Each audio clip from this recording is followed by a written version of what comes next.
Good morning everybody, Calm Biker here, and it's about 6:20 on a Saturday morning. Essentially we are going to ride 1,000 miles in under 24 hours. Oh, well, we're going to try our hardest to do that anyway. That's a sign I really don't want to see. There's the Angel of the North. I think we're nearly in Scotland, you know. This might be our iron butt scuppered. They've closed the A1 with no diversion set up, but it's sending us back to England.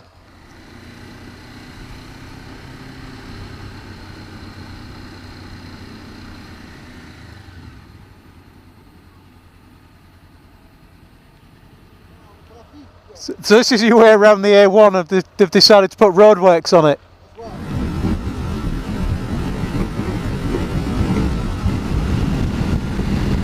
We've just entered England again, and it looks like we might be going to salvage it.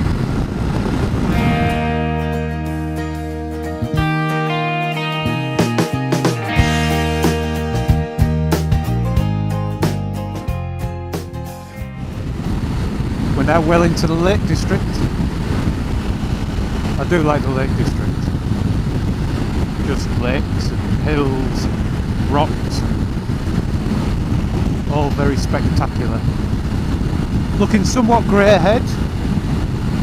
Looks like we might be heading towards our first use of waterproofs. It's stunning, isn't it? I mean, wide angle lens problem, of course. Probably not got any chance of getting any idea of what I'm looking at, really. Probably all looks like tiny little hills, but it's a reminder when you're in amongst this stuff about how small people are and how big nature is, I suppose. Huge hills. Makes the riding more interesting as well, because they can't just run a motorway straight through it. The motorway has to have ups and downs and bends. So you're not just plodding along on a completely straight road for hour on end. Quite a bend over there. I can actually see the motorway going off at 90 degrees through the gap in them there hills.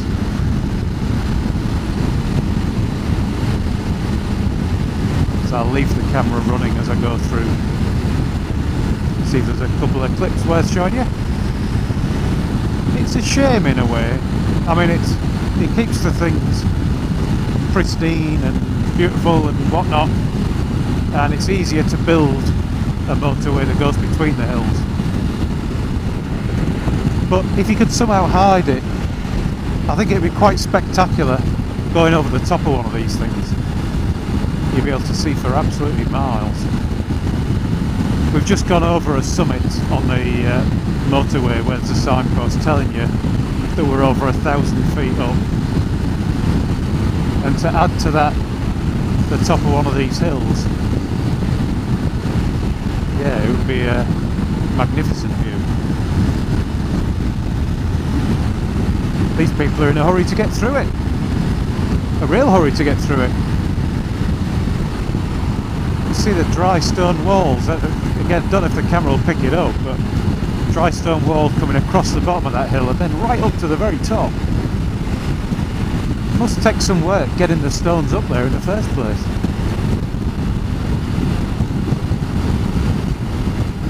Unless of course they got them from the top and brought them down, but even so, some effort required. All the heather out.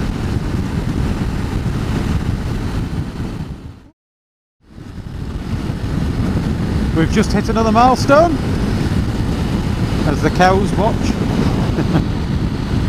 We've just hit on the odometer at least, unfortunately not on the route because of our various diversions, but we've just hit 500 miles. Still feeling pretty fresh.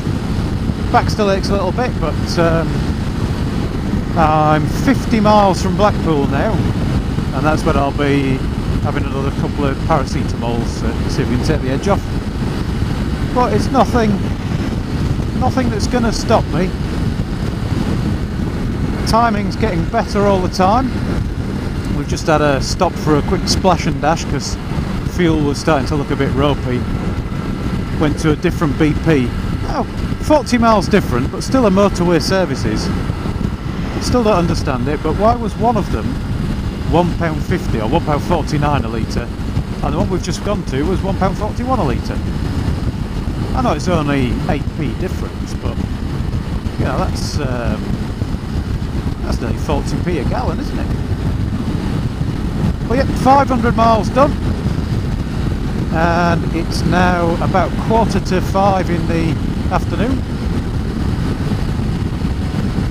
So we're not at the halfway point yet, but by the time we get to Blackpool we'll be at the halfway point on the mileage, and that should be, well, within the hour.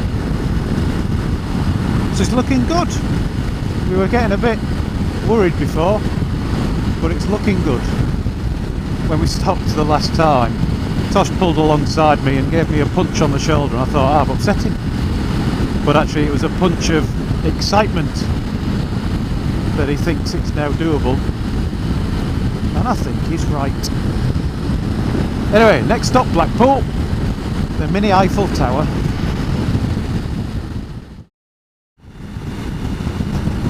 It's a swanky service station. Wonder if it used to be something to do with an airport, or if it still is and it's just the service stations near it. Certainly airport feely.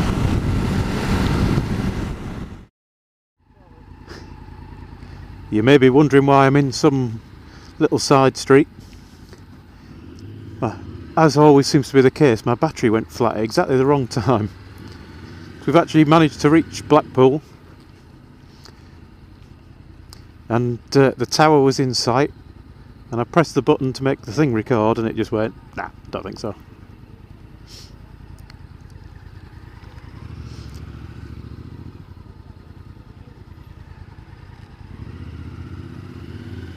And I can't come to Blackpool and not record the tower, can I? That would be ridiculous.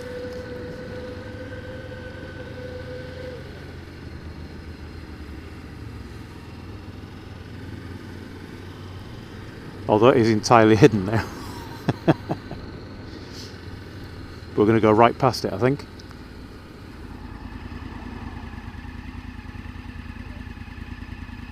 I'm not sure roller skating is his forte.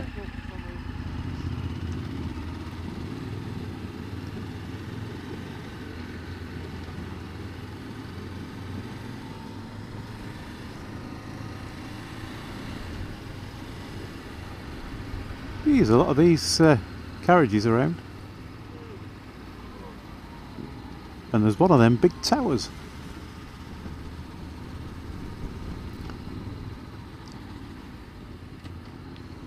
I've not been to Blackpool in, oh, I don't even know how long. I was a little child when we came.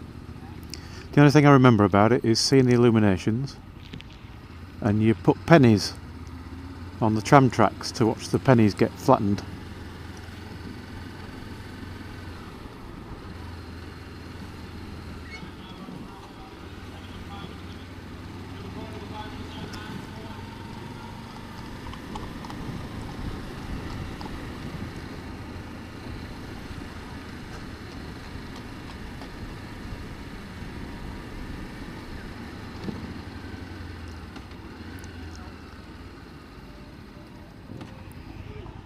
I guess these are like taxis then.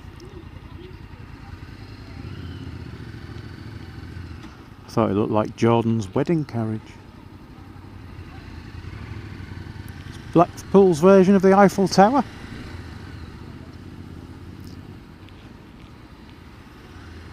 We've not got time to stop and go up it, unfortunately.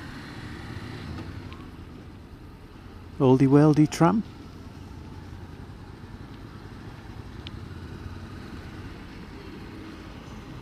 That must be a hen do.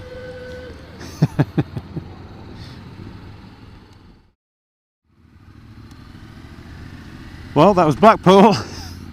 Been here all of 5 minutes, just long enough to fill up with petrol, and we're done. Now we're off to Bridgewater, see if we can see the Willow Man. Bye bye Blackpool, bye bye Blackpool Tower. This is crazy. This lane, fair enough, is for turning left and the other two are for going straight on, but do you really need to get in lane a mile and a half before the junction? I think not.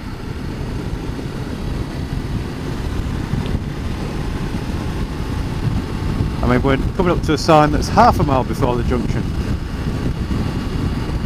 Even then is when the line, or a third of a mile, now the line goes dotted to kind of divide it. And there's a logic now for being in the right lane, especially in a car. But getting into lane a mile and a half beforehand, when it's all queuing, is just a complete waste of everybody's time.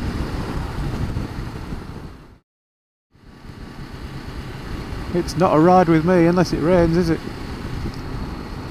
Annoyingly, it started just after we got past the services, and looking ahead at how grey it's looking, I think it's only getting worse. So we're now unfortunately in a 40-mile-an-hour zone with average speed cameras, so we can't even rush off to find somewhere to put our waterproofs on. But I think next stop, waterproofs.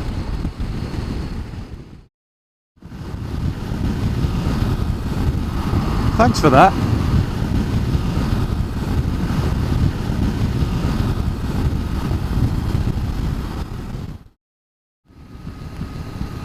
I had to switch back on to have a bit of a rant. This is insane. This is the M6, a major motorway that runs from the north to the south, or the south to the north, depending on which end you live. And the three lanes are kind of open, but they've closed off what would be the hard shoulder. Now I don't know how much of this is closed. I do know that they've got average speed cameras on, so you're doing 50 miles an hour all the way along it when it's normally a 70 miles per hour road. And the logic of that is it keeps the people who are working on it safe. Now there's a huge metal barrier to my left, which is bolted into the ground, so I'm not sure how much more safety the people need, but I think that's overridden anyway by the fact that nobody is working. We've been going past this for I don't know how long, after what seemed like forever. That was probably half an hour of this, which would amount to, you know, 25 miles of this. After all of that time, we saw two people, one operating a crane and one watching. And that, because I looked down and it said on my sat nav at that point that I had 77 miles to go to my next destination. I now have 62 miles to go. So that was 15 miles back. There was actually somebody working. And something's gone wrong.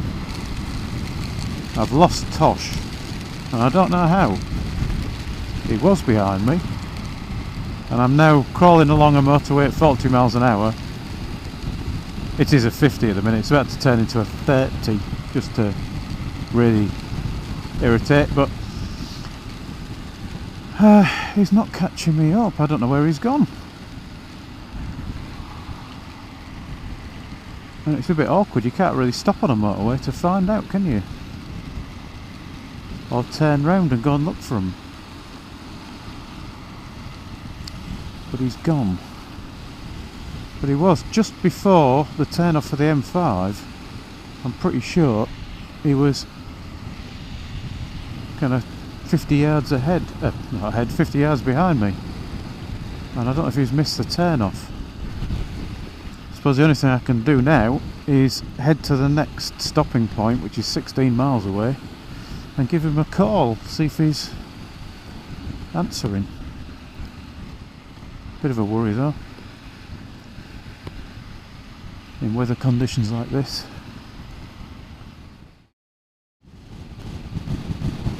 Well, the good news is that Tosh must be alright, because I've just seen something pop up on my screen that was from him.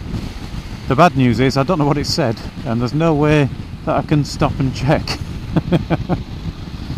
So I'm going to carry on to the next stop and hope that he was telling me he was meeting me at the next stop.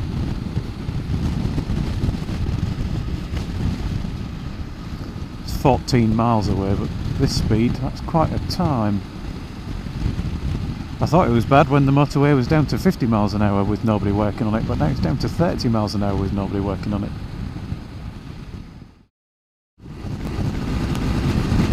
Well, those of you who know the signs might see that sign and realise something's gone wrong. I got the message from Tosh, and I guess he must have turned off, and I've not realised he's turned off, and I've not got the opportunity to turn off with him, so I carried on down to the petrol station where we were next stopping, but he's turned off. I think he's decided it's too dodgy to carry on, and I think he's right. I hope that's why. I hope he's not got a problem with his bike or anything.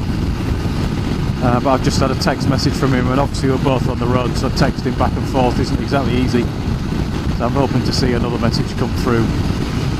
But he's headed back, so I got as far as the next petrol station. I filled up. I ummed and ahed about carrying on, and it is getting dodgy. There's a lot of standing water now, and it's getting dark, so it's hard to see. And it's bad enough on the motorway, but we were about to get onto the smaller A roads, and yeah, it's getting a bit dodgy. I'm struggling to see now. The pin lock has given up on me. It's obviously got too wet, and it's misting up like mad, so I keep having to open the visor. And I kind of had all of that, and then I thought, I'll think about it. I actually programmed in the next stop, which was further south, further away from home. At the minute, I'm 142 miles from home. When I stopped, I was about 150. And I actually programmed it in, and then I started putting my gloves on, and I thought, I can feel the puddle in my left boot. I can feel the wetness in my right boot starting. I'm struggling to see. And while I was trying to put my gloves on, I realised that they were too wet to even pull on. I was just getting my hands stuck inside them. And that was the decision maker. There's no point now. When I can go home with 150 miles, it's about 9:10 now. In these conditions, that's probably going to take me 3 hours, get home for midnight. Or I could try and carry on the route, and the route was another 400 and some miles, just over 400, about 420 I think. And by the time all the roads are saturated and you're slowing down for the risk of standing water and all that kind of thing, and I've only got about, well, what have I got, 9 hours left. Now 420 miles in 9 hours is doable. 420 miles in 9 hours through standing water, in the dark, by myself, so if anything happens there's not even anybody near me to get me out of trouble, or call if it's an emergency. I think it's just not worth the risk. So I'm giving up. I'm disappointed, I'm very disappointed, but as Wyvern Biker might say, the chimp in me says carry on, don't fail. The human in me says not worth the risk, when there's plenty more days to go and play on a motorbike. Not worth the risk. So disappointing, but probably the sensible thing to do. So I'll sign off, and that'll be that for this vlog. It's been probably a long one, and not the end result I wanted, but such is life. Thanks for watching, thanks for coming on the journey with me. Ride safe everyone. I'm hoping to get another message from Tosh and meet up with him on the services on the way home. But I'll talk to you all again soon anyway. Bye bye.